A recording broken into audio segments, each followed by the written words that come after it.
Bonjour à tous, nous sommes le mercredi 4 septembre et c'est le Fresh News du jour. Nico a officiellement déserté les studios pour se rendre à Berlin, non pas pour les saucisses, mais pour l'IFA. La planète high-tech ne s'arrête pas de tourner pour autant. Place aux news. On penchait pour Key Lime Pie et ce sera finalement l'appellation KitKat qui sera utilisée pour désigner la nouvelle version d'Android 4.4.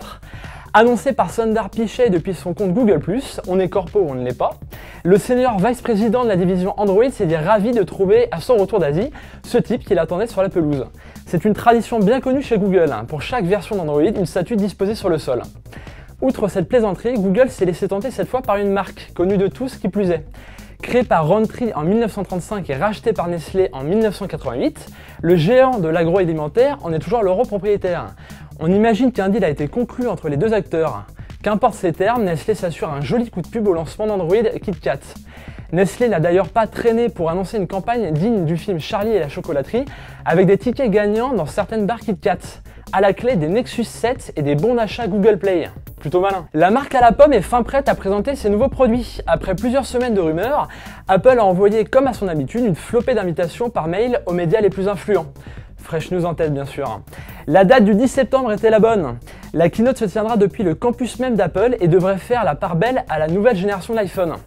Au regard de certains fans, Apple se meurt tout doucement.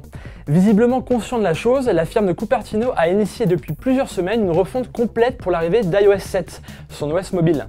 Un flat design dont pourra bénéficier d'entrée l'iPhone 5S et l'iPhone 5C.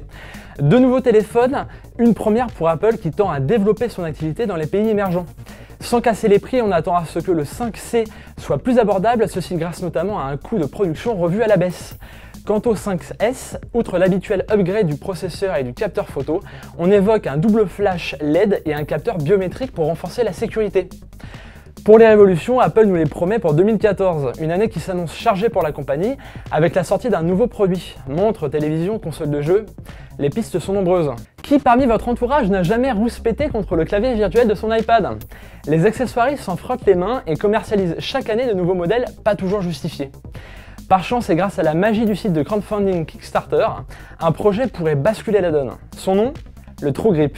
Un clavier aux formes très arrondies et ayant la particularité d'afficher d'un côté une zone de frappe et de l'autre les touches utilisées. Les auteurs de ce projet prennent le problème de la frappe à contresens avec des touches situées à l'arrière et non face à vous. Pour le reste, le TrueGrip dispose de deux grips pour une meilleure prise en main, d'un support en mode portrait pour iPhone et iPad mini et d'une autonomie de 10 heures grâce au soutien d'une batterie rechargeable. Le clavier communiquera par Bluetooth avec le device et pourra même gagner en couleur avec une personnalisation des grips. Vous l'aurez compris, il est temps d'aller baker, investir, ça marche aussi, dans cette aventure un peu folle. Comptez un prix de 249 $ pour une première série d'envoi en octobre 2013. La question du jour nous vient de Jordan qui nous demande quel serait le service web à préconiser pour le stockage de ses photos dans le cloud. Une question intéressante à l'heure où les apps de ce genre se multiplient à vitesse grand V. Nous avons 3 nominés pour toi Jordan. Si tu es détenteur d'un Mac, cours essayer à Picturelife, sans doute le plus complet dans son genre. Vient ensuite Everpix avec une structure pour ta bibliothèque groupant automatiquement les catégories par date, heure et même par contenu de tes photos. Google Photo ship la 3e place pour sa gratuité, avec 15 Go offerts d'entrée à partager avec Drive et Google+. Y a plus qu'à. Fresh News, c'est déjà terminé, je vous donne rendez-vous dès demain avec les premières retombées de l'IFA. Salut!